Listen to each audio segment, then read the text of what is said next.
स्वागत है previous year question Bihar दरोगा का। तो आज आप लोग देखोगे इस वीडियो में बिहार एसआई प्रारंभिक परीक्षा 2017 का प्रीवियस ईयर क्वेश्चन, जो कि आपके आने वाले एग्जाम, यदि बिहार दरोगा 2023 में आप एग्जाम देना चाहते हो तो आपको एक बार प्रीवियस ईयर क्वेश्चन जरूर देखना चाहिए। तो आज मैं अपने वीडियो के थ्रू 2017 का प्रीवियस ईयर क्वेश्चन लाई हूँ, जो आपके लिए बहुत इंपॉर्टेंट रहने वाला है। तो चलो दोस्तों, अपने वीडियो की ओर चलते हैं, जो कि आज के पहला क्वेश्चन है। पहला क्वेश्चन जानने से पहले यदि आप हमारे चैनल पे नए हो तो इस चैनल को जरूर सब्सक्राइब करना, क्योंकि यहाँ पे बिहार दरोगा का क्लास स्टार्ट करवा दिया गया है, जो कि आपके आने वाले दिनों में यहाँ से यदि आप इस चैनल को सब्सक्राइब करते हो तो बहुत हेल्पफुल होने वाला है, क्योंकि प्लेलिस्ट में जाकर देखोगे तो आपको बहुत सारे हेल्पफुल वीडियो मिलेंगे जो कि आपके आने वाले एग्जाम में बहुत हेल्प करेंगे। तो चलो हम अपने क्वेश्चन की ओर चलते हैं, और यदि हमारा वीडियो अच्छा लगे तो इसे जरूर लाइक करना। आज का पहला क्वेश्चन है, उच्चतम न्यायालय के न्यायाधीश के अवकाश ग्रहण की उम्र क्या है? जो कि ये वाला क्वेश्चन यदि आप पॉलिटी के प्लेलिस्ट में जाकर देखते हो तो ये सारे क्वेश्चन मैंने करवा दिया है कि उच्चतम न्यायालय के न्यायाधीश के अवकाश ग्रहण की उम्र क्या है। तो इसका राइट आंसर हो जाएगा ऑप्शन नंबर सी। जैसा कि यहाँ पे आप लोग देख रहे हो कि भारतीय संविधान के अनुच्छेद 124 के 2 के अनुसार उच्चतम न्यायालय के न्यायाधीश के अवकाश ग्रहण की उम्र कितना होती है 65 ईयर्स। उच्चतम न्यायालय की स्थापना एवं गठन संबंधी प्रावधान अनुच्छेद 124 में है। उच्चतम न्यायालय के स्थापना एवं गठन संबंधी प्रावधान अनुच्छेद 124 में। उच्चतम न्यायालय मतलब कि सुप्रीम कोर्ट। तो आगे की ओर चलते हैं, जो कि क्वेश्चन नंबर 2 है।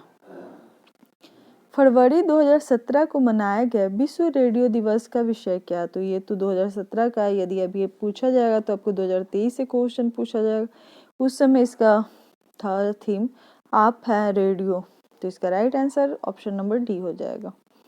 क्वेश्चन नंबर 3 की बात किया जाए कि आवर्त सारणी किसने तैयार किया? तो आवर्त सारणी किसने तैयार किया? तो इसका राइट आंसर हो जाएगा ऑप्शन नंबर डी, मेंडलीफ ने।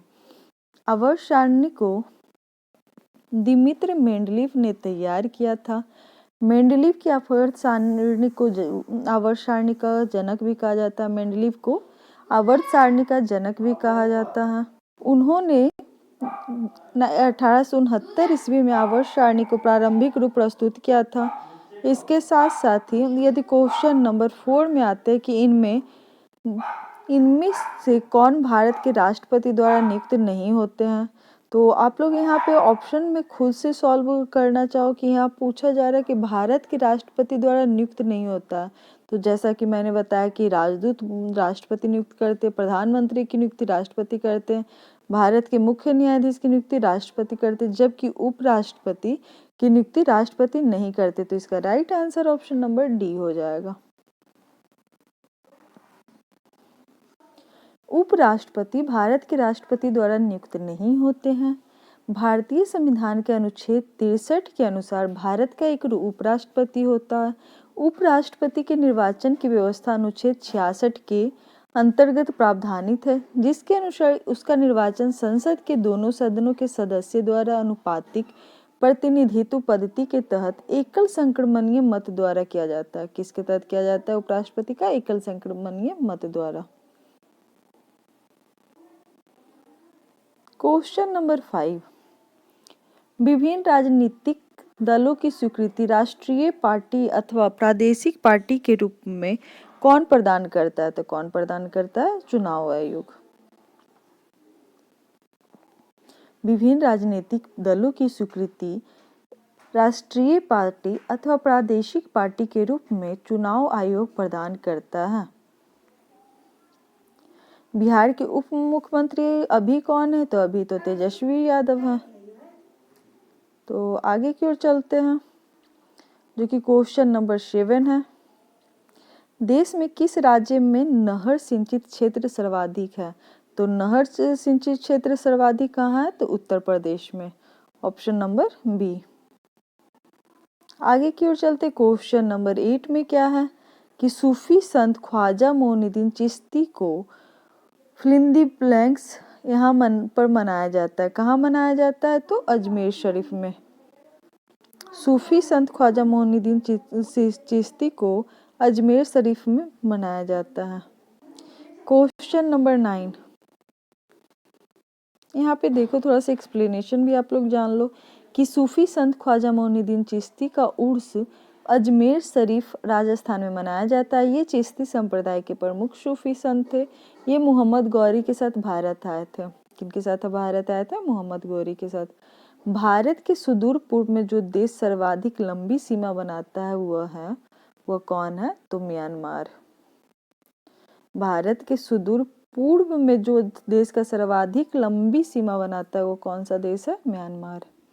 आगे की ओर चलते हैं कि स्लेट रूपांतरित का रूप क्या है? तो स्लेट रूपांतरित का रूप क्या है? तो option number A right answer हो जाएगा सेल का। स्लेट रूपांतरित रूप है सेल का। स्लेट सेल का रूपांतरित रूप है। संगमरमर चूना पत्थर का रूपांतरित रूप है। रूपांतरित चट्टान आग्नेय एवं अवसादी चट्टान के रूपांतरण से बनती है। जैसे ग्रेनाइट के रूपांतरण में नीस का निर्माण होता है। आगे की ओर चलते क्वेश्चन नंबर 11 कि यहाँ पूछा जा रहा है सिंधु नदी की लंबाई लगभग उतनी ही है जितनी ब्रह्मपुत्र नदी की लंबाई। तो ब्रह्मपुत्र नदी की लंबाई क्या है? तो ब्रह्मपुत्र नदी की लंबाई है 28,800। ऐसे ब्रह्मपुत्र का देखोगे तो 2900 है, लेकिन सिंधु नदी का 28,800 है, जो कि यहाँ पे कोई आंसर नहीं है, तो डी हो जाएगा। भारतीय संविधान के अनुसार राज्य के कार्यकारी अध्यक्ष कौन होता है? भारतीय संविधान के अनुसार राज्य के कार्यकारी अध्यक्ष राष्ट्रपति होते। कौन होते हैं? राष्ट्रपति। तो यहाँ पे एक्सप्लेनेशन में देखो कि भारतीय संविधान के अनुसार राज्य के कार्यकारी अध्यक्ष राष्ट्रपति होते हैं। संविधान के अनुच्छेद कितना में दिया गया? 53 के अनुसार कि संघ की कार्यपालिका शक्ति निहित राष्ट्रपति में होती है। ये तो मैंने इसका क्लास आप लोग को करवा दिया है, तो आप जाकर देख सकते हो वहाँ पे। क्वेश्चन नंबर 13 में क्या पूछा कि कौन सी विश्व निकाय 1920 ईस्वी में स्थापित हुई और 1946 ईस्वी में भंग हो गई? कौन सी विश्व निकाय 1920 ईस्वी में स्थापित हुई और 1946 ईस्वी में भंग हो गई? तो कौन सी निकाय है? तो लीग ऑफ नेशन, जो कि 1920 में स्थापित हुई और 1946 में भंग हो गई। भारतीय नागरिक को मौलिक कर्तव्य है। यदि भारतीय नागरिक के मौलिक कर्तव्य वर्तमान में पूछा जाए तो 11 है। संविधान में पूछा जाए मूल रूप से पहले कितने थे? तो 10 थे, जो एक जुटा गया। तो किसके तहत जुटा गया? 86वां संविधान संशोधन 2002 द्वारा। राज्यसभा के सदस्यों की अधिकतम संख्या कितनी होती है? राज्यसभा की यहाँ पे पूछा जा रहा है कि राज्यसभा के सदस्यों की अधिकतम संख्या कितनी होती है? तो 250। तो आप लोग कमेंट बॉक्स में लिखो कि और लोकसभा के सदस्यों की संख्या कितनी होती है। महात्मा गांधी का जन्म कब हुआ था? महात्मा गांधी का जन्म कब हुआ था? तो 1869 ईस्वी में। कहाँ हुआ था? तो महात्मा गांधी का जन्म 2 अक्टूबर 1869 ईस्वी में गुजरात के पोरबंदर में हुआ था। जो कि महात्मा गांधी की मृत्यु के बारे में पूछा जाए तो 30 जनवरी 1948 को कहाँ पे हुआ था? बिरला हाउस दिल्ली में।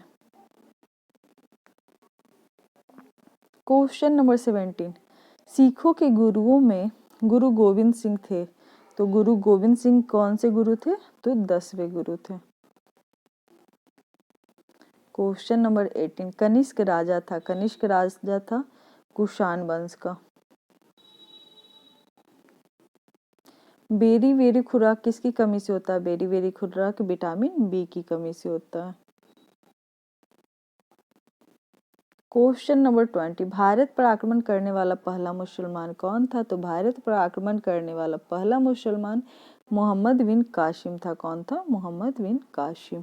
भारत पर आक्रमण करने वाला पहला मुसलमान अरब आक्रांता मोहम्मद बिन कासिम था। उसने 712 ईस्वी में सिंध की विजय की थी। उस समय सिंध का शासक दाहिर था। पृथ्वी अपनी धुरी पर घूमती है। तो पृथ्वी अपनी धुरी पर कब कितना घूमती है? तो 23 घंटे 56 मिनट 4 सेकेंड। 23 घंटे 56 मिनट 4 सेकेंड। ग्रह जो सूर्य की परिक्रमा करने में 88 दिन लगाता है वह है 88 दिन कौन सा लगाता है? तो इसका right answer option number B हो जाएगा बुध। बुध ग्रह सूर्य की परिक्रमा 88 दिन में लगाते हैं।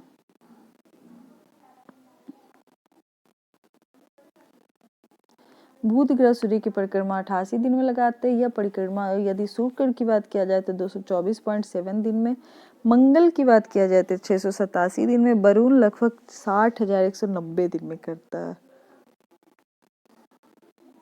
नेक्स्ट है उस शहर का देशांतर क्या होगा जहाँ का स्थानीय समय 6 बजे शाम है जबकि ग्रीनविच औसत समय 4 बजे शाम है। तो देशांतरी कैसे हो जाएगा? 30 डिग्री पूरब। इसका right answer option number A हो जाएगा। जैसा कि आप लोग जान रहे हो कि 2017 का प्रीवियस ईयर क्वेश्चन है। इनमें से कौन से इस्पात प्लांट से युक्त नहीं है? तो इस्पात प्लांट से युक्त नहीं है कौन सा है? तो option number D Sindri. Sindri किस चीज से है आप लोग बताओ? ऐसे तो सबको पता होगा। सिंदरी वर्तमान में इस्पात संयंत्र नहीं है क्योंकि सिंदरी उर्वरक उद्योग हेतु है, जबकि पारादीप मुक्त पोत निर्माण उद्योग के रूप में प्रसिद्ध है।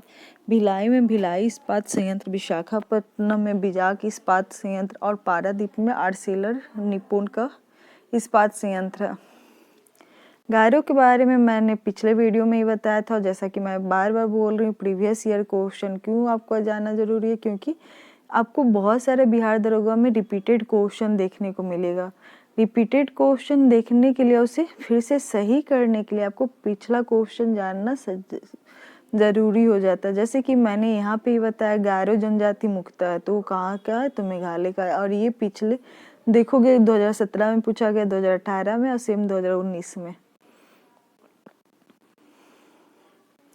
रामनाथ कोविंद राष्ट्रपति के पद का प्रत्याशी बन गए जाने के समय किस राज्य के राज्यपाल के पद पर थे? तो बिहार। इसका right answer option number C. उस खगोल भौतिकी शास्त्री का नाम बताएं जो एक क्षय तंत्रिका रोग से पीड़ित है और केवल कंप्यूटर के माध्यम से ही बात कह पाता है। ये बहुत अच्छा क्वेश्चन है, बहुत बार ये देखने को मिला है। तो इसका राइट आंसर हो जाएगा स्टीफन हॉकिंग। उस खगोल भौतिकी शास्त्री का नाम बताएं जो एक क्षय तंत्रिका रोग से पीड़ित है और केवल कंप्यूटर के माध्यम से बात करता है। कौन? Stephen Hawking. आगे की ओर चलते हैं जो कि है क्वेश्चन नंबर 28। दिल्ली चलो का नारा दिया था। दिल्ली चलो का नारा किसने दिया था? तो इसका राइट आंसर हो जाएगा सुभाष चंद्र बोस, मतलब कि option number A. 29 number Bharat की बुलबुल।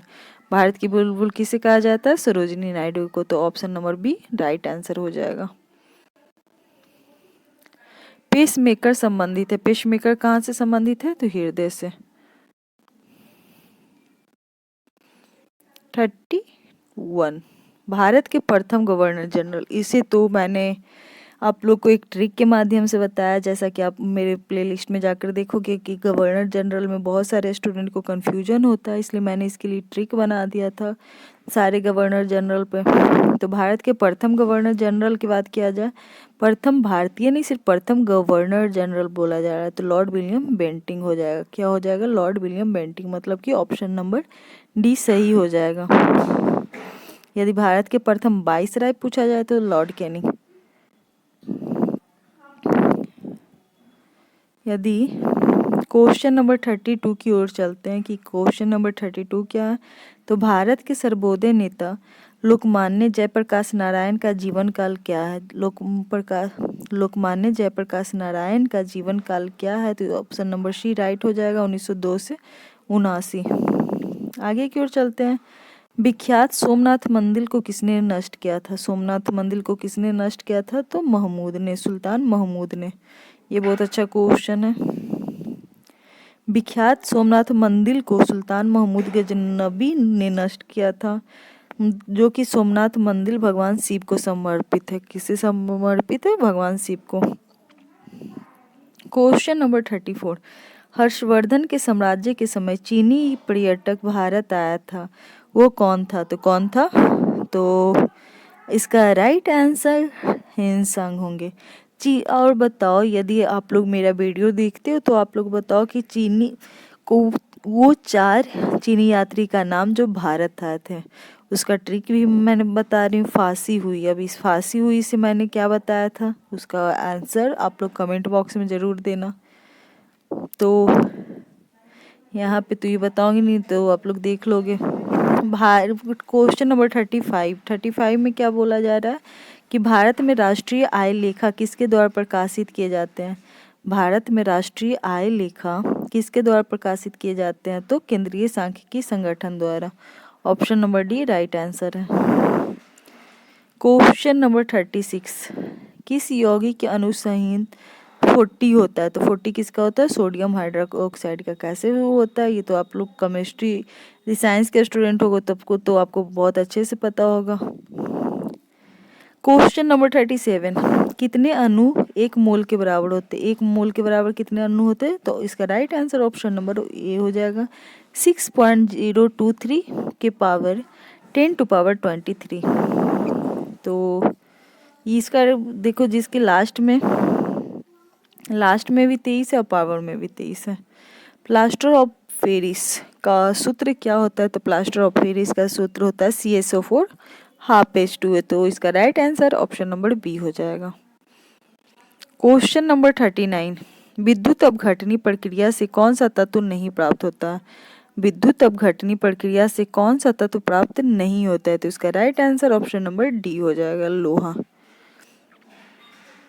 क्वेश्चन नंबर 40, विश्व बैंक का दूसरा नाम। विश्व बैंक का दूसरा नाम क्या होता है, आप लोग जरूर बताओ।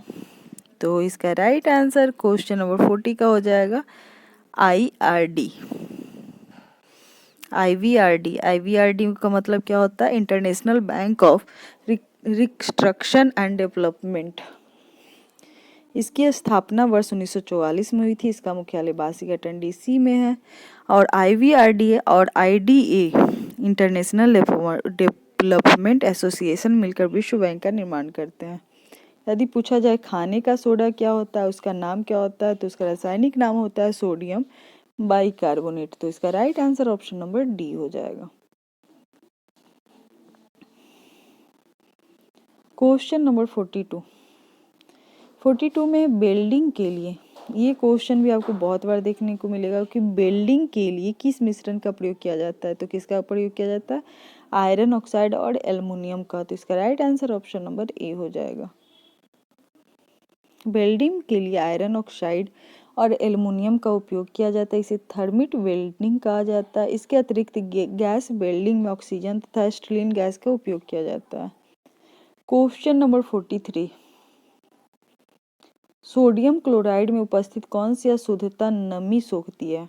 क्या सोडियम क्लोराइड में उपस्थित कौन सी अशुद्धता होती है जो नमी को सोखती है, तो इसका राइट आंसर कैल्शियम क्लोराइड और मैग्नीशियम क्लोराइड हो जाएगा, जो कि यहाँ पे देख सकते हो कैल्शियम क्लोराइड और मैग्नीशियम क्लोराइड।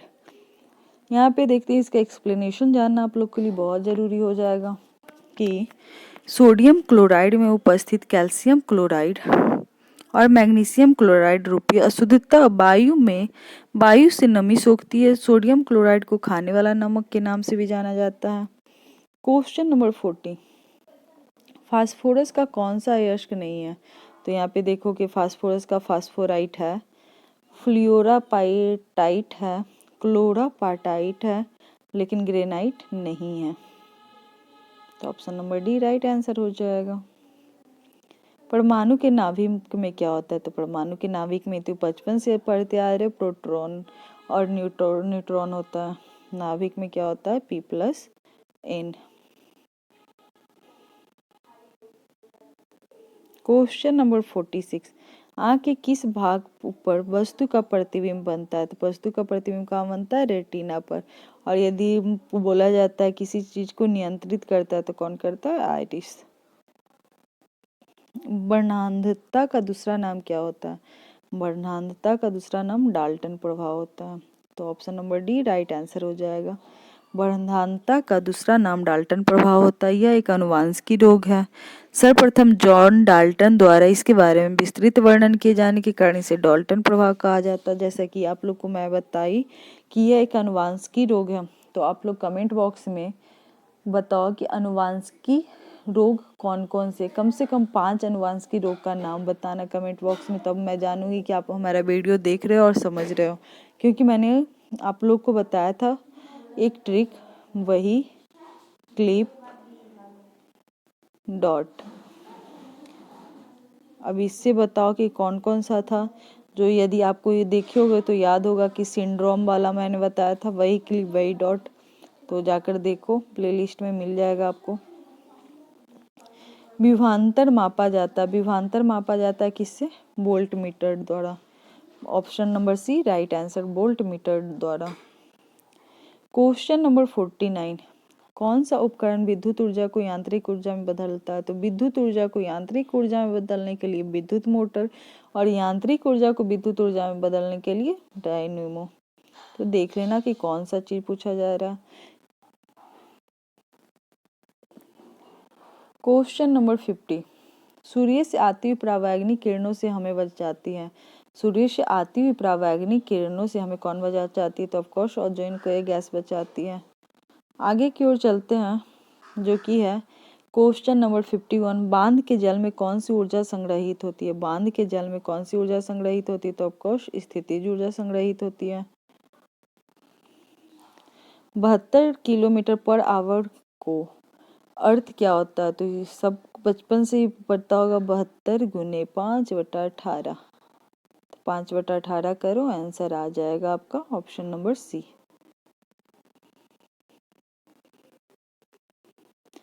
कौन सी भौतिक जड़त्व का मापन है? भौतिक मात्रा जड़त्व का मापन पूछा जाएगा, कौन है? तो द्रव्यमान। Right answer option number B. गतिज ऊर्जा का समीकरण कौन सा होता है? तो गतिज ऊर्जा का समीकरण कौन सा होता है? तो हाफ mv²। आइंस्टीन वाला भी आप लोग जाना गतिज ऊर्जा के साथ साथ। गतिज ऊर्जा का समीकरण हाफ mv² होता है। वो यदि वह ऊर्जा है जो, यह वह ऊर्जा जो किसी वस्तु में उसकी गति के कारण होती है। यदि किसी वस्तु का द्रव्यमान m/kg है तथा उसकी चाल v मीटर/सेकंड है, तो उसकी गतिज ऊर्जा उपर्युक्त समीकरण द्वारा प्रदर्शित होती है। विश्व का सबसे बड़ा दूरदर्शी कहाँ पर स्थित है? तो विश्व का सबसे बड़ा दूरदर्शी यदि बात किया जाए तो मैक्सिको में स्थित है। कहाँ स्थित है? मैक्सिको में। क्वेश्चन नंबर 56, वायुजीवी श्वसन के दौरान किसका पूर्ण ऑक्सीकरण होता है? वायुजीवी श्वसन के दौरान किसका पूर्ण ऑक्सीकरण होता है? तो इसका राइट आंसर हो जाएगा ग्लूकोज। वायुजीवी श्वसन के दौरान किसका पूर्ण ऑक्सीकरण होगा? तो ग्लूकोज का। इसका थोड़ा सा एक्सप्लेनेशन जान लो। वायुजीवी श्वसन के दौरान ग्लूकोज का पूर्ण ऑक्सीकरण होता है। श्वसन को मंद दहन भी कहा जाता है। क्या कहा जाता है? मंद दहन। यदि बात किया जाए कि रक्त का कौन सा घटक शरीर के अंगों को ऑक्सीजन पहुंचाता है, तो शरीर के अंगों को ऑक्सीजन कौन पहुंचाता है? तो RBC. Right answer option number D हो जाएगा। क्वेश्चन नंबर 58, रासायनिक तत्वों के दूसरे तत्वों से संयोग करने की क्षमता का पता लगाया जाता है। रासायनिक तत्वों के दूसरे तत्वों के से योग करने की क्षमता का पता लगाया जाता है, तो संयोजकता से। Right answer option number D हो जाएगा। तो आप लोग प्रीवियस ईयर क्वेश्चन देखकर आपको लोग को लग रहा होगा कि हाँ बिहार दरोगा निकालना, यदि आप तैयारी करोगे तो आसानी से आपका निकल जाएगा। तो रासायनिक तत्वों के दूसरे तत्वों से योग करने की क्षमता का पता संयोजकता से लगाया जाता है। यदि क्वेश्चन नंबर 59 की बात करें कि 59 नंबर क्वेश्चन में क्या है, तो यहाँ पे देखोगे कौन सा अंग पाचित भोजन में विषालु पदार्थों का अवशोषण करता है? विषालु पदार्थों का अवशोषण कौन सा पदार्थ करता है? तो लीवर। जो बोला जाता है लीवर खराब है, तो लीवर जो होता है वो पाचित भोजन में, जो भोजन पचाने के काम में आता है, पाचित भोजन में विषालु पदार्थों का अवशोषण करता है। हेपेटाइटिस लीवर से संबंधित बीमारी है। हेपेटाइटिस किससे संबंधित बीमारी है? तो लीवर से। तो नेक्स्ट क्वेश्चन नंबर 60 है कि मूल द्वारा वानस्पतिक प्रवर्धन इसमें होता है। मूल द्वारा वानस्पतिक प्रवर्धन किसमें होता है? तो स्वीट पोटैटो में। स्वीट पोटैटो बताओ किसने देखा है, किसने खाया है? तो मूल मतलब कि जड़ द्वारा वानस्पतिक प्रवर्धन स्वीट पोटैटो में होता है, तथा तना द्वारा वानस्पतिक प्रवर्धन पोटैटो में होता है। क्वेश्चन नंबर 61, बिहार का द्वितीय राजभाषा है। बिहार का द्वितीय राजभाषा क्या है? तो ये सबको पता होगा कि बिहार का द्वितीय राजभाषा उर्दू है। तो प्रथम भाषा क्या है, तो हिंदी होगा। नेक्स्ट क्वेश्चन, बिहार के मुख्यमंत्री की नियुक्ति किसने की है? तो बिहार के मुख्यमंत्री या किसी भी स्टेट के मुख्यमंत्री की नियुक्ति कौन करते? तो उस स्टेट के राज्यपाल करते। तो इसका राइट आंसर हो जाएगा बिहार के राज्यपाल। भारत के उपराष्ट्रपति का चुनाव करने वाले सदस्य होते हैं। तो भारत ये उपराष्ट्रपति वाला आप प्लेलिस्ट में जाकर देखोगे कि उपराष्ट्रपति का चुनाव कैसे होता है। तो एकल संक्रमणीय मत द्वारा होता है। चुनाव में भाग कौन लेते हैं? तो लोकसभा एवं राज्यसभा के सभी सदस्य। तो यहाँ पे पार्लियामेंट के भी सदस्य लिख सकते हो।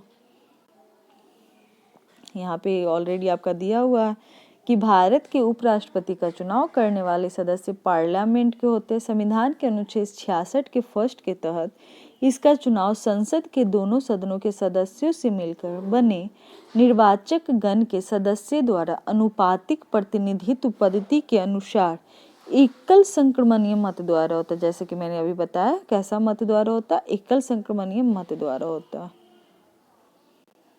क्वेश्चन नंबर 64, मुख्य न्यायाधीश के अतिरिक्त उच्चतम न्यायालय में न्यायाधीशों की संख्या कितनी होती है? तो उच्चतम न्यायालय में न्यायाधीशों की संख्या 30 होती है।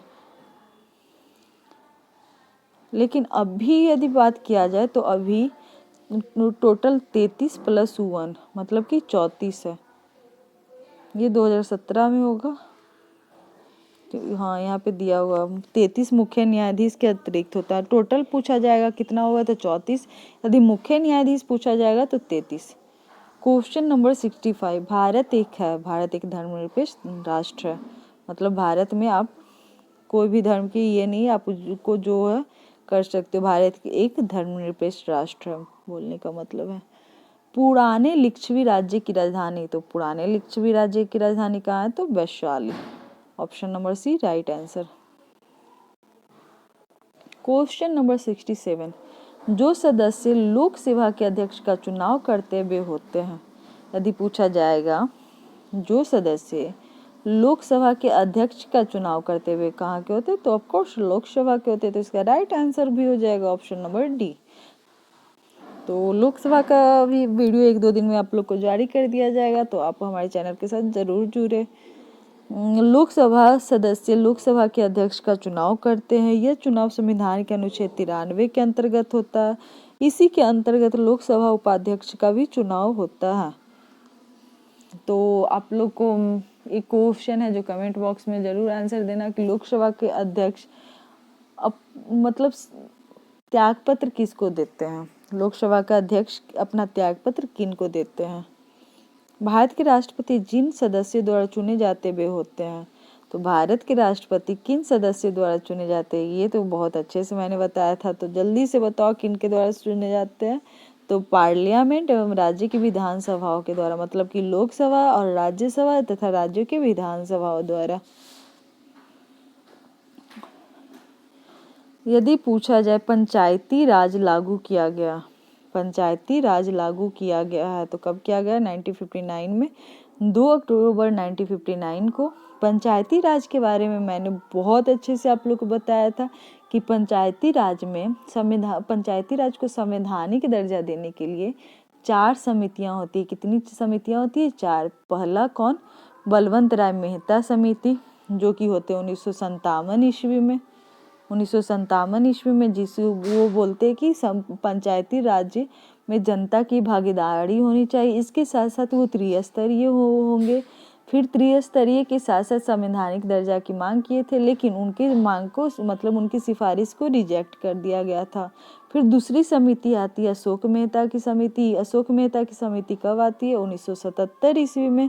1977 ईस्वी में आती है। तो इनकी सिफारिश रहती है, मतलब कि इनकी डिमांड रहती है कि पंचायती राज कैसी होनी चाहिए? तो द्विस्तरीय होनी चाहिए। एक ब्लॉक लेवल पे, एक एक डिस्ट्रिक्ट लेवल पे, एक ब्लॉक लेवल पे। इसके साथ साथ इनकी मांग को भी क्या किया जाता है? तो रिजेक्ट कर दिया जाता है। तो अभी तक आपने जाना कि बलवंत राय मेहता समिति आती है, फिर अशोक मेहता समिति आती है। बलवंत राय मेहता समिति आती है 1977 में, 1957 में, और अशोक मेहता समिति आती है 1977 में। तो इसका स्टोरी बहुत अच्छा इंटरेस्टिंग की तरह मैंने सुनाया था कि पंचायती राज को दर्जा दिलाने के लिए इसकी स्टोरी क्या होती है कि 4 समितियां आती है। पहला बलवंत राय मेहता समिति जो कि 1957 में, तो इसको रिजेक्ट कर दिया जाता है। इनकी मांग रहती है त्रिस्तरीय। फिर अशोक मेहता समिति आती है 1977 में, इनकी मांग रहती है कि द्विस्तरीय, फिर इनकी भी मांग को रिजेक्ट कर दी जाती है। फिर आता है जीवीके राव समिति, जीवीके राव समिति, तो राव समिति आती है तो उनकी डिमांड कब रहती है, मतलब उनकी मांग कब हुई थी, तो 1985 में वो समिति आती है, तो उनकी भी मांग को रिजेक्ट कर दी जाती है। वो लोग सिफारिश लेकर आते हैं कि पंचायती राज का दर्जा दिया जाए, क्योंकि पहले संवैधानिक विकास में जनता की भागीदारी नहीं रहती थी, मतलब जनता पार्टिसिपेट नहीं करते थे। तो फिर आती है आपकी जीवीके राव समिति, तो उनकी मांग को भी रिजेक्ट कर दिया जाता है। फिर चौथी समिति, ऐसे तो बहुत सारी समितियां है लेकिन ये 4 समिति आपके एग्जाम में बहुत क्वेश्चन पूछता है।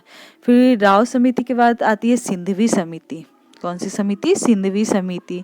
सिंधवी समिति कब आती है? 1986 में।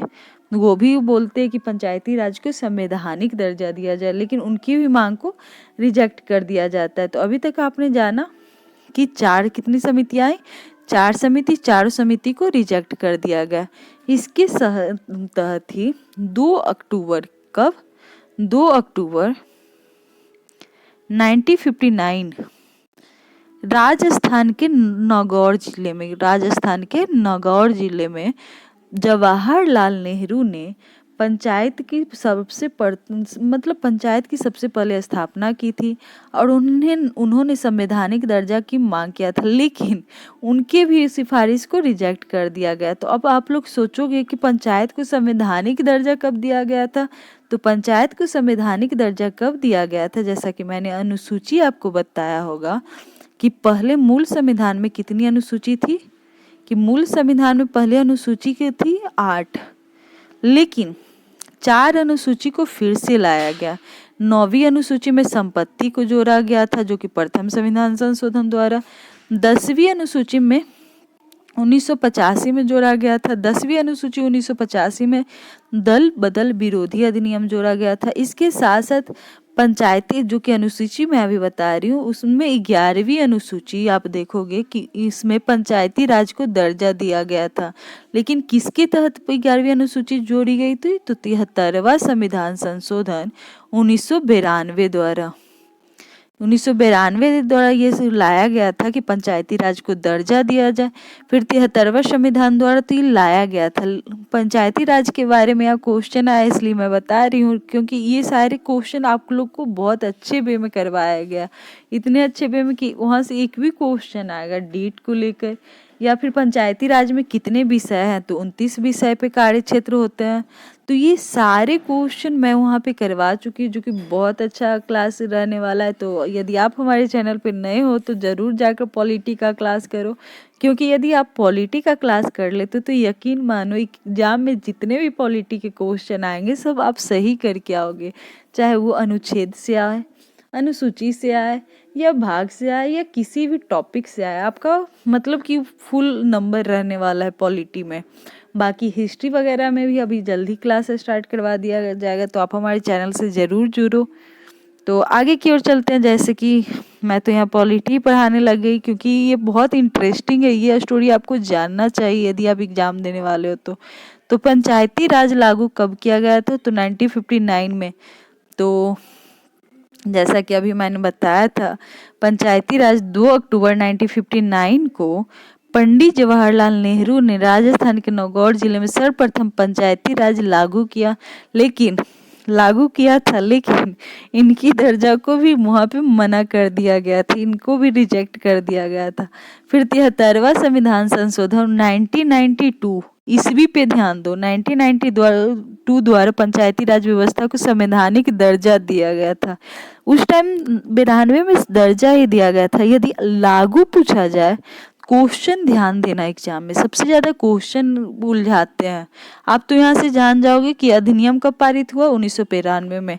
यदि वहां पे एग्जाम में आपको यदि पूछ दिया जाए कि लागू कब हुआ था, लागू कब किया गया था पंचायती राज को? तो आप यदि क्वेश्चन ऑप्शन में 92, 93, 91 और 94 दिया हो रहा है तो आप 92 में मार के आओगे तो आपका आंसर गलत हो जाएगा। तो नहीं, लागू कब किया गया था? तो 24 अप्रैल 1993 को, 24 अप्रैल 1993 को। इसलिए देखोगे पंचायती दिवस कब मनाया जाता है? तो 24 अप्रैल को।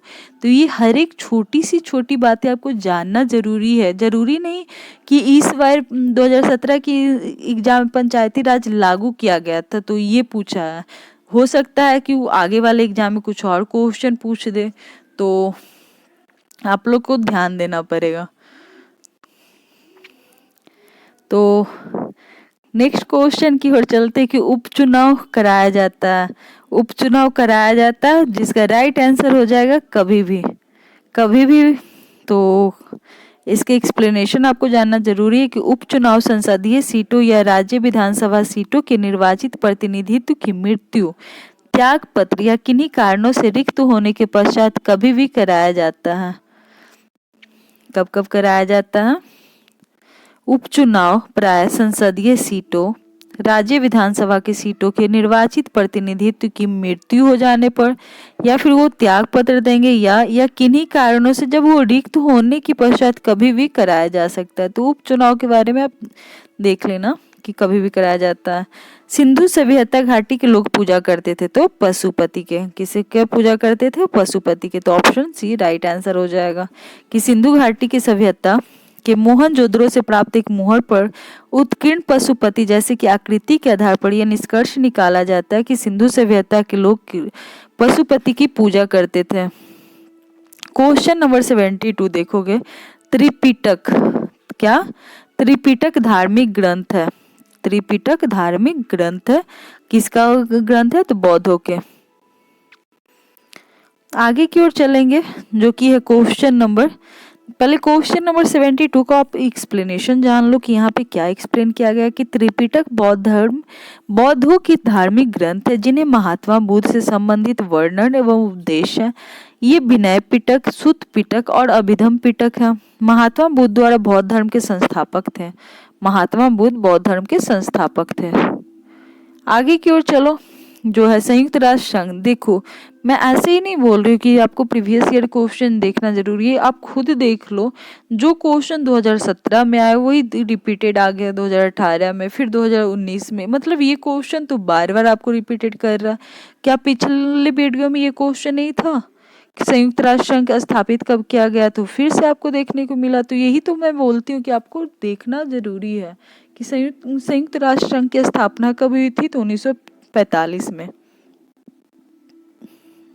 तो ये सारे क्वेश्चन आपको देखना जरूरी है कि कौन। तो इसका राइट आंसर को 1945 मतलब कि ऑप्शन सी हो जाएगा। संयुक्त राष्ट्र संघ 1945 में स्थापित हुई थी। इसकी मुख्यालय न्यूयॉर्क सिटी है। वर्तमान में 193 सदस्य देश हैं। वर्ष 2022 में इस संस्था की स्थापना 77 वर्ष पूर्ण हो गया है। क्वेश्चन नंबर 74, केंद्र सरकार द्वारा 30 मई 2017 को कितने रुपए का नोट जारी करने की घोषणा की गई थी? तो कितने रुपए के नोट का? तो 1 रुपए। 30 मई 2017 का, ये करेंट में है उस टाइम का। पानीपत की तीसरी लड़ाई। पानीपत की तीसरी लड़ाई मतलब हर एक एग्जाम में पानीपत से आना है भाई। पानीपत की तीसरी लड़ाई किनके बीच हुई है? जैसा कि वो एक एग्जाम में पता नहीं 2019 के प्रीवियस में की करवाई हो या 2022 के, प्रथम युद्ध दिया हुआ था तो 1526 बाबर और इब्राहिम लोदी। फिर दूसरी लड़ाई अकबर और हुमायूं के बीच में, और तीसरी लड़ाई आज फिर से देखने को मिल गया। तो पानीपत की तीसरी लड़ाई कब हुई थी? तो 1761 ईस्वी में। कब हुई थी? 1761 ईस्वी में। पानीपत की तृतीय लड़ाई 1761 ईस्वी में अहमद शाह अब्दाली और मराठों के मध्य हुई थी। इस विजय किसकी हुई थी? तो अफगानों की। प्रथम युद्ध 1526 में, द्वितीय युद्ध 1556 में। तो 76 में चंद्रगुप्त मौर्य की साम्राज्य की राजधानी थी। चंद्रगुप्त मौर्य की साम्राज्य की राजधानी कहाँ है? तो पाटलिपुत्र। चंद्रगुप्त मौर्य की साम्राज्य की राजधानी पाटलिपुत्र थी। पाटलिपुत्र थी। चंद्रगुप्त मौर्य मौर्य साम्राज्य के संस्थापक थे जिसने चाणक्य की सहायता से नंद वंश का उन्मूलन किया था। आगे की ओर में जानोगे क्वेश्चन नंबर 77। राजतरंगिणी में कल्हण ने जिस राज्य का वर्णन किया है वह है। राजतरंगिणी में कल्हण ने कि जिस राज्य का वर्णन किया वह राज्य कौन है? तो कश्मीर। 78। राजतरंगिणी के बारे में भी थोड़ा बहुत जान लो कि राजतरंगिणी में कल्हण ने कश्मीर के राज्य एवं राजवंशों का वर्णन किया एवं श्रीवर और जौनराज ने भी राजतरंगिणी शीर्षक से रचना की। नेक्स्ट क्वेश्चन, मुगल वंश की स्थापना कब की गई? तो 1526 में। किसने की? तो बाबर ने।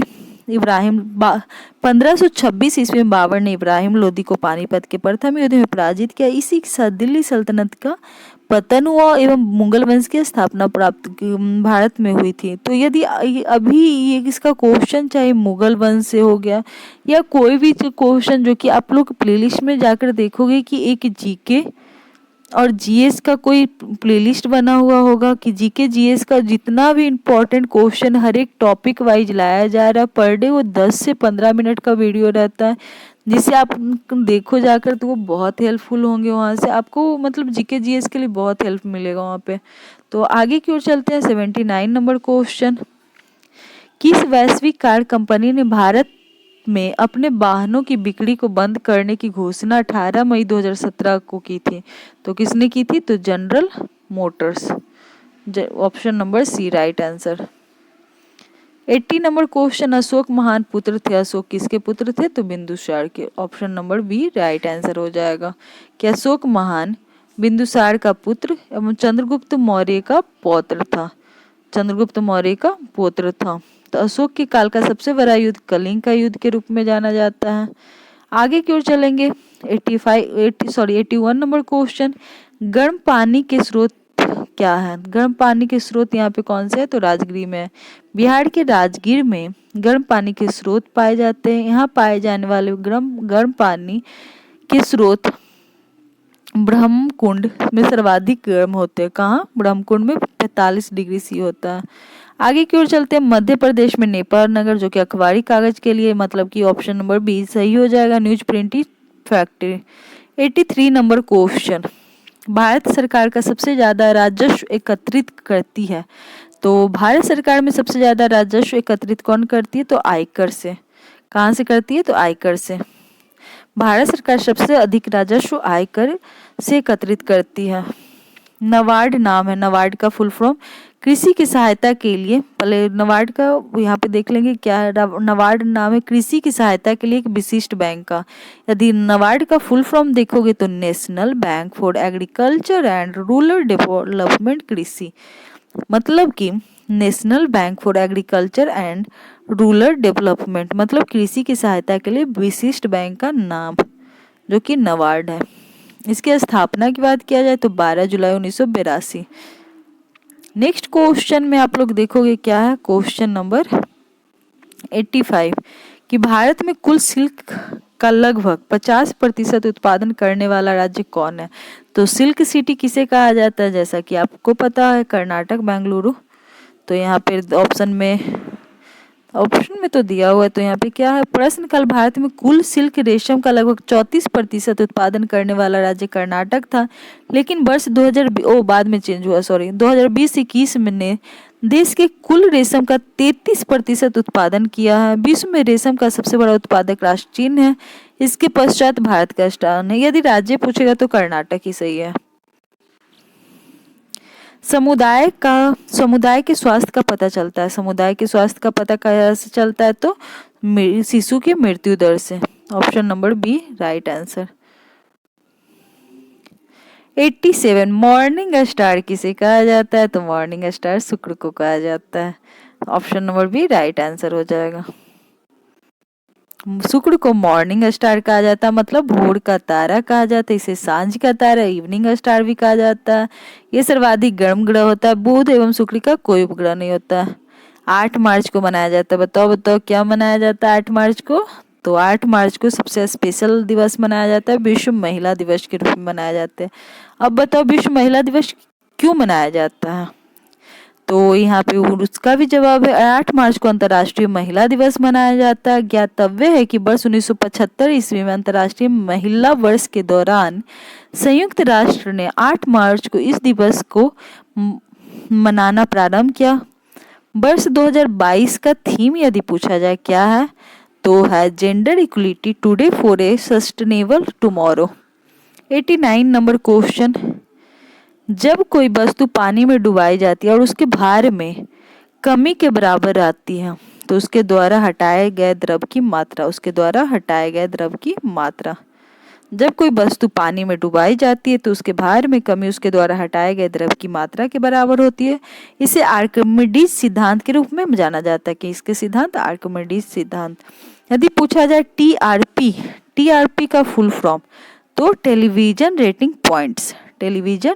पॉइंट्स, जैसा कि टीवी में देखोगे इसका टीआरपी बढ़ गया, इसका टीआरपी घट गया, तो क्या हो जाएगा टीआरपी, तो television rating points. Question number 91, रक्त का कौन सा अवयव शरीर की मांसपेशियों में ऑक्सीजन एकत्रित करता है, तो हीमोग्लोबिन। ये तो एक बार और क्वेश्चन आया हुआ है जो कि ऑक्सीजन आरबीसी है, हीमोग्लोबिन। आगे की ओर चलते 92 नंबर क्वेश्चन, कौन सा उद्भिद दूसरे वृक्षों की टहनियों पर वृद्धि करता है, कौन सा उद्भिद दूसरे वृक्षों की टहनियों पर वृद्धि करता है, तो कौन सा करता है, तो ऑर्किड। ये बहुत अच्छा क्वेश्चन है कि कौन सा उद्भिद दूसरे वृक्षों की टहनियों पर वृद्धि करता है, तो ऑर्किड। आगे की ओर चलते क्वेश्चन नंबर 93, जीवित कोशिकाओं की प्रक्रिया को नियंत्रित करता है, कौन नियंत्रित करता है, तो न्यूक्लियस। क्वेश्चन नंबर 93 का right answer option number A होगा, न्यूक्लियस, नाभिक जीवित कोशिकाओं की प्रक्रियाओं को नियंत्रित करता है। यह प्रोटीन के निर्माण के लिए सभी अनुवांशिक निर्देशकों को संग्रहित करता है, इसलिए इसे कोशिकाओं का नियंत्रण केंद्र कहा जाता है। क्वेश्चन नंबर 94, पुष्प में द्वितीय निषेचन के पश्चात गुणसूत्र की संख्या क्या होती है, तो त्रिगुणित। गुणसूत्र की संख्या क्या होती है, त्रिगुणित। न्यूजीलैंड का कौन सा पक्षी विलुप्त है, तो कौन सा, तो मोआ। प्राणी कोशिका में कौन सी कोशिकांग कभी भी नहीं पाई जाती है, प्राणी कोशिका में कौन सी कोशिकांग कभी भी नहीं पाई जाती है, तो इसका राइट आंसर क्या हो जाएगा, 96 का राइट आंसर सेल भित्ति। प्राणी कोशिका मतलब एनिमल सेल में सेल बॉल या कोशिका भित्ति नहीं पाई जाती, कोशिका भित्ति पादप कोशिका में पाई जाती है, तो पादप कोशिका भित्ति मुख्यतः सेल्यूलोज से बनी होती है। मानव के कायिक कोशिका के गुणसूत्र होते हैं, तो कायिक कोशिका के गुणसूत्र कितने होते हैं, 23 जोड़ा, मतलब कि 46। तो यहाँ पे देख लेना जोड़ा में दिया हुआ है या नॉर्मल नंबर में दिया हुआ है। तो मानव की कायिक कोशिका में कुल 46 गुणसूत्र मतलब कि 23 जोड़े होते हैं। गुणसूत्रों का मानव के अनुवांशिक गुणों का वाहक माना जाता है। क्षरों की आकृति वाले गुणसूत्र के भीतर डीएनए है। तो यहाँ पे देखो ये बहुत से कंफ्यूजन करने के लिए ऐसे ऐसे नंबर दे देते हैं कि वो कहीं 23 ही ना मार दे, लेकिन 23 आंसर ना होकर 46 आंसर होगा, क्योंकि यहाँ गुणसूत्र पूछा जा रहा है ना कि जोड़ी पूछा जा रहा है। क्योंकि आपको बहुत उलझाने की कोशिश एग्जाम सेंटर पे किया जाएगा, ऐसे ही दिमाग रहता है कि कौन सा बना है कौन सा नहीं बना है, लेकिन आप लोग को वहाँ पे दिमाग से काम करना भाई। नेक्स्ट क्वेश्चन है 98 नंबर क्वेश्चन, किस जीव में कच्छाप फ्लैगिलम पाया जाता है, तो इसका right answer option number B हो जाएगा, यूग्लिना। यूग्लिना में कच्छाप पाया जाता है।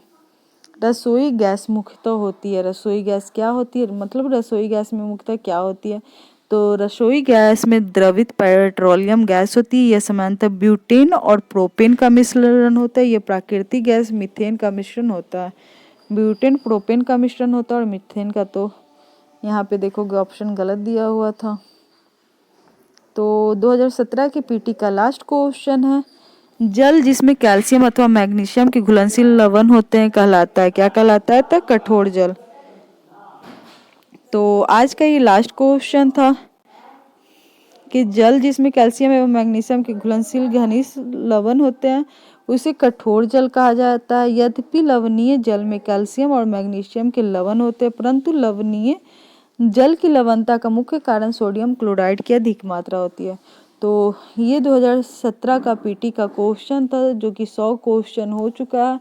तो अब 2017 का मेंस क्वेश्चन भी मैं लाऊंगी नेक्स्ट वीडियो में। तो ये वीडियो आपको कैसा लगा, आई होप सो ये वीडियो पसंद आया होगा दोस्तों। और यदि 2023 में आपको एग्ज़ाम देना है तो आप हमारे चैनल से ज़रूर जुड़ो, क्योंकि यहाँ पे बहुत फ़ायदा होने वाला है। तो थैंक यू दोस्तों हमारे साथ बने रहने के लिए। Thank you so much.